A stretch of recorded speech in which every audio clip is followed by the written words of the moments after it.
दोस्तों, एक जंगल में तीन बड़े ही आनंद से दोस्त रहते थे। कछुआ, हिरन और कौवा। जंगल में सभी प्रकार के प्राणी और पक्षी भी रहते थे, लेकिन उनके जैसा कोई न था। एक दिन हिरन बोली, अरे, बैठे बैठे मैं बोर हो गई हूँ। चलिए कोई ऐसा खेल खेलते हैं जिसमें सभी को मजा आ जाए। कछुआ और कौवा बोला, बैठे बैठे हम भी बोर हो चुके हैं। चलो अब कोई खेल खेलते हैं।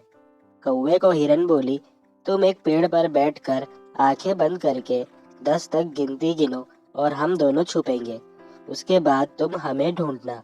ढूंढने पर जो भी पहला मित्र तुम्हें देखेगा वह तुम्हारी जगह पर 10 तक गिनती करेगा और तुम छुप जाना।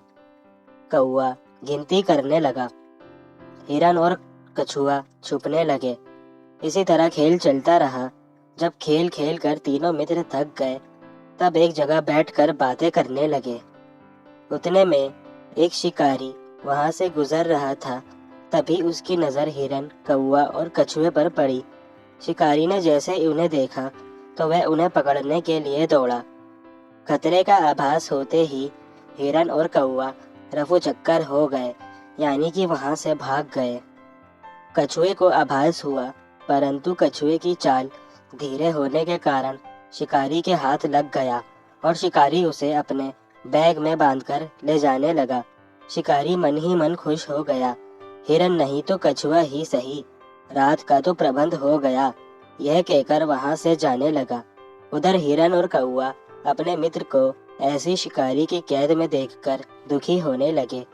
शिकारी भोजन में कछुए को खाने वाला है, यह प्रतीत होने पर हिरन और कौवे ने एक योजना बनाई। कौवे ने हिरन को कहा कि तुम शिकारी के सामने चले जाओ। जब शिकारी तुम्हें देखेगा तो अपनी बैग जमीन पर रखकर तुम्हें पकड़ने के लिए दौड़ेगा। तब मैं जमीन पर रखी हुई वह पोटली उठाकर उड़ जाऊंगा और तुम भी वहां से भाग जाना। ठीक इसी तरह हिरन शिकारी के सामने चली गई। तब शिकारी हिरन को पकड़ने के लिए वह कछुए वाला बैग जमीन पर रखता है और हिरन के पीछे दौड़ता है। इधर कौवा अपनी चोंच में वह पोटली पकड़कर उड़ जाता है। शिकारी हिरन को पकड़ने के लिए दौड़ते हुए पीछे मुड़ के देखता है तो कौवा पोटली चोंच में पकड़कर उड़ रहा होता है और इधर हिरन पलक झपकते ही भाग जाती है। उसके बाद कौवा वह बैग लेकर किसी महफूज जगह पर रख देता है। इस तरह कछुए को शिकारी के चंगुल से आज़ाद कराकर तीनों मित्र फिर से आनंद से रहने लगते हैं। इस कहानी से क्या सीख मिलती है?